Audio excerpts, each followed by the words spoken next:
Islamic স্টাডিজে আমি প্রথম স্থান অধিকার করেই ভর্তি হয়েছিলাম রাজশাহী বিশ্ববিদ্যালয়ে এবং 4 মাস ক্লাসও করেছি। তারপরে ভারতে চলে যাই এবং দারুল উলুম দেওবন্দ থেকে পড়াশোনা শেষ করি, তারপরে মদিনায় যাওয়া হয়। এখানে আর কন্টিনিউ করা হয়নি, কিন্তু সেই সুবাদে রাজশাহী বিশ্ববিদ্যালয়ের প্রতি অন্তরের অন্তরস্থল থেকে একটি ভালোবাসা এবং আবেগ কাজ করে। যেহেতু আমাদের নিজেদের বাড়িও রাজশাহীতে, আর আমি যেহেতু একসময় বিশ্ববিদ্যালয়ে পড়াশোনা করেছি, তো সেহেতু আমি নিজে থেকেই অনেক আনন্দিত যে আল্লাহ সুবহানাহু ওয়া তাআলা আমাকে আজকে এখানে আসার তৌফিক দিয়েছেন এবং কথা বলার সুযোগ দিয়েছেন, বলে আলহামদুলিল্লাহ। আজকের যে বিষয়টি দেওয়া আছে সেই বিষয়টি অনেক চ্যালেঞ্জিং একটি বিষয়, যে বাংলাদেশে ইসলাম চ্যালেঞ্জ ও সম্ভাবনা, এই বিষয়টাই অনেক চ্যালেঞ্জিং। আমরা দেখতে পাবো যে ইতিহাসে আমাদের বাপ দাদা 14 পুরুষ কি করেছে।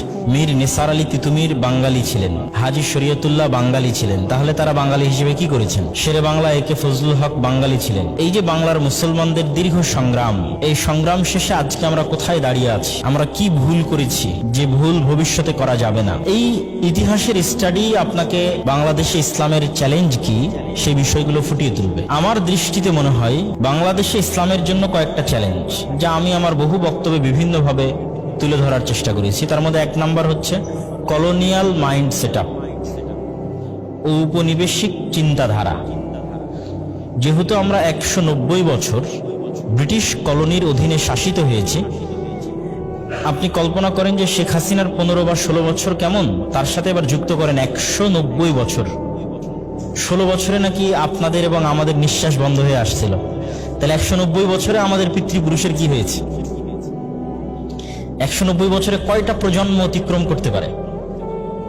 ক্যালকুলেটরে হিসাব করে দেখতে হবে যে কয়টা প্রজন্ম 190 বছরে পার হয়েছে। একটা দীর্ঘ সময়।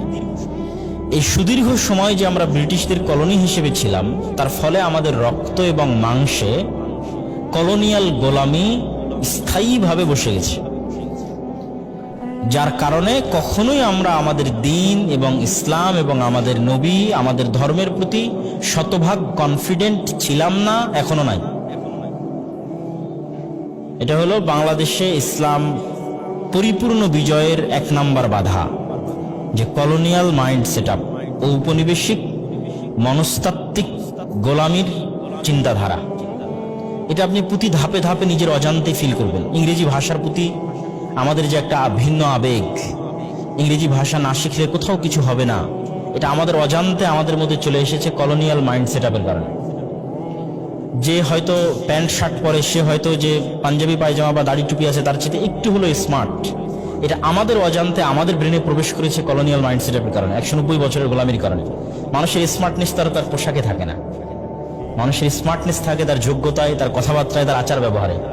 কিন্তু তারপর আমরা মনে করে বসেছি যে না, যিনি হয়তো প্যান্ট শার্ট পরে আছে তিনি হয়তো একটু বেশি স্মার্ট, যিনি পাঞ্জাবি পায়জামা এবং মাথায় টুপি এবং মুখে দাঁড়িয়ে আছে তার চাইতে।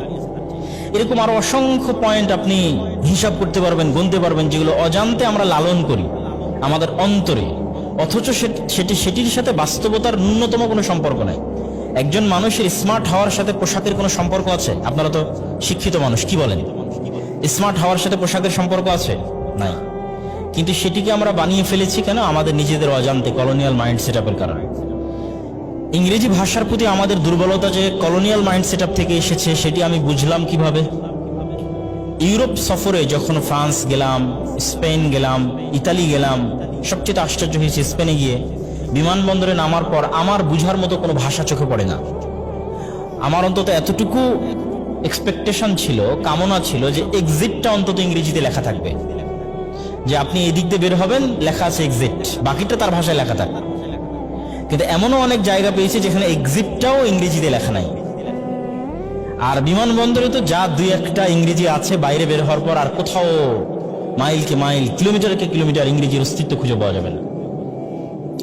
আমাদের এয়ারপোর্টে নামলে আমাদের ডোমেস্টিকেও যারা দায়িত্বশীল তারাও অনেক চমৎকার ইংরেজি বলতে পারে, আর স্পেনের মাদ্রিদের ইন্টারন্যাশনাল এয়ারপোর্টে নামলেও যারা দায়িত্বশীল আছে সে ভালো ইংরেজি বলতে পারে না।